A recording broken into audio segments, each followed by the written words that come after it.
Gagal jantung adalah kondisi serius yang perlu penanganan cepat dan tepat.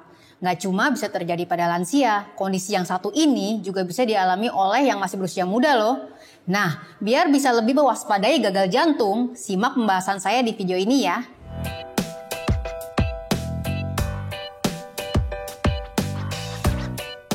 Halo, saya Dr. Santi dari Halo Dokter. Mungkin masih ada yang masih bingung tentang apa itu gagal jantung ya? Jadi gini, gagal jantung itu adalah kondisi ketika otot jantung melemah hingga tidak mampu memompa darah dan oksigen secara optimal ke seluruh tubuh. Padahal, untuk bisa berfungsi dengan baik, sel dan jaringan tubuh membutuhkan darah dan oksigen yang cukup. Nah, saat pompanya yaitu jantung tidak berfungsi dengan optimal, beragam keluhan dan gejala bisa muncul. Ada beberapa kondisi yang bisa menyebabkan gagal jantung, seperti penyakit jantung koroner, radang otot jantung, adanya penyakit katup jantung, gangguan irama jantung, atau adanya penyakit jantung bawaan. Selain itu, beberapa kondisi kesehatan lainnya juga bisa meningkatkan risiko terjadinya gagal jantung ini. Misalnya nih, hipertensi, diabetes, anemia, bahkan hipertiroid atau tingginya kadar hormon tiroid. Sebenarnya, gejala gagal jantung ini akan semakin terlihat seiring dengan semakin lemahnya kondisi otot jantung. Makanya, gejalanya bisa aja beda-beda pada tiap orang. Tapi memang, untuk gejala-gejala yang saya akan sebutkan dan jelaskan nanti adalah beberapa gejala yang paling umum terjadi dan dapat dialami oleh sebagian besar penderita gagal jantung. Emang apa aja dok gejala gagal jantung? Nah, sebelum saya jelasin apa aja gejala dari gagal jantung, saya mau kasih tahu kamu informasi yang sangat bermanfaat dulu ya. Kalau saat ini kamu sedang mengalami gangguan kesehatan jantung atau punya masalah kesehatan lainnya dan ingin berkonsultasi langsung ke dokter tapi belum sempat ke rumah sakit atau klinik terdekat, kamu bisa nih menggunakan aplikasi Halo Dokter. Kamu bisa menggunakan fitur layanan telemedicine chat bersama dokter di aplikasi Halo Dokter.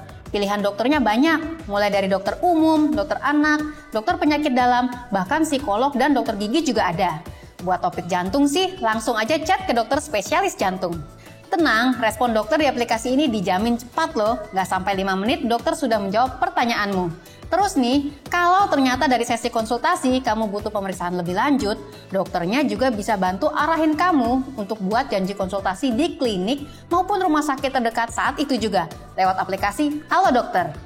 Gampang banget kan? So, tunggu apa lagi? Download aplikasi Halo Dokter di Google Play maupun App Store sekarang juga. Oke, saya mulai jelasin gejala apa saja yang akan muncul oleh seseorang yang mengalami gagal jantung ya. Gejala pertama adalah sesak napas. Gejala ini merupakan gejala yang paling umum terjadi pada penderita gagal jantung. Biasanya sih, sesak napas akan terjadi ketika penderita sedang menjalankan aktivitasnya, bahkan aktivitas yang tadinya biasa-biasa aja. Tapi, kalau kondisi gagal jantung ini udah semakin buruk, sesak napas bisa aja muncul walau kamu lagi nggak ngapa-ngapain loh. Sesak napas ini biasanya akan terasa semakin mengganggu, terutama kalau kamu sedang dalam kondisi tiduran. Sesak napas ini bahkan bisa membuat tidurmu jadi nggak nyenyak dan jadi sering terbangun. Gejala kedua adalah sering merasa kelelahan dan pusing. Seperti yang saya jelaskan sebelumnya, jantung kan fungsinya memompa darah ke seluruh sel dan jaringan tubuh. Nah, saat pompa ini melemah, sel dan jaringan tubuh akan kekurangan suplai oksigen dan nutrisi. Akhirnya akan muncul keluhan mudah capek, pusing, lemas, sakit kepala, bahkan kebingungan. Eits, sebelum saya sebutin gejala gagal jantung berikutnya, saya mau tanya dulu nih ke semua yang lagi nonton video ini. Udah subscribe ke YouTube Halo Dokter belum? Kalau belum, ayo dong subscribe channel ini sekarang juga. Terus jangan lupa nyalain tombol lonceng notifikasinya biar kamu tetap update sama informasi terbaru dari kami. Oke, lanjut. Gejala yang ketiga adalah terjadinya pembengkakan pada kaki. Ketika pompa jantung nggak bekerja semestinya, cairan di tubuh akan menumpuk nih. Akhirnya, terlihatlah adanya bengkak atau istilah medisnya tuh edema di tungkai atau kaki. Gejala yang keempat atau terakhir adalah nafsu makan jadi berkurang. Seperti yang udah saya jelasin tadi ya, bahwa kelebihan cairan dalam tubuh akibat gagal jantung bisa menumpuk di perut, termasuk organ hati. Kondisi seperti ini bisa membuat perut terasa sangat penuh. Jadi kayak begah gitu, terus juga mual, sehingga akhirnya nggak nafsu makan. Kalau nafsu makanmu jadi berkurang dan tidak berselera untuk makan, maka kamu pun rentan kekurangan nutrisi. Selain keempat gejala yang sudah saya sebutkan tadi, masih ada juga gejala lain yang bisa terjadi, seperti detak jantung jadi lebih cepat atau justru tidak teratur atau aritmia. Terjadi penambahan berat badan akibat penumpukan cairan atau nyeri dada. Nah, karena itu, kamu harus menjaga kesehatanmu dan lebih aware kalau mulai ngerasain keluhan atau gejala-gejala kayak yang disebutin tadi ya. So, setelah kita tahu nih, apa aja sih gejala gagal jantung, sekarang gimana nih? Ada nggak sih cara untuk mencegah kondisi ini? Ada dong, simak tips-tips berikut ini ya. Yang pertama adalah selalu makan makanan bergizi seimbang setiap hari dan mulai coba batasi makanan olahan yang tinggi gula, garam, juga lemak. Jangan lupa juga atur porsinya ya. Yang kedua, kalau bisa nih, usahakan untuk memiliki berat badan ideal dan seimbang. Paling enggak usahakan supaya tidak terlalu berlebih atau kurang banget gitu. Kenapa? Karena kondisi obesitas bisa meningkatkan risiko kamu mengalami gagal jantung. Terlalu kurus pun juga bisa menimbulkan gangguan kesehatan lainnya.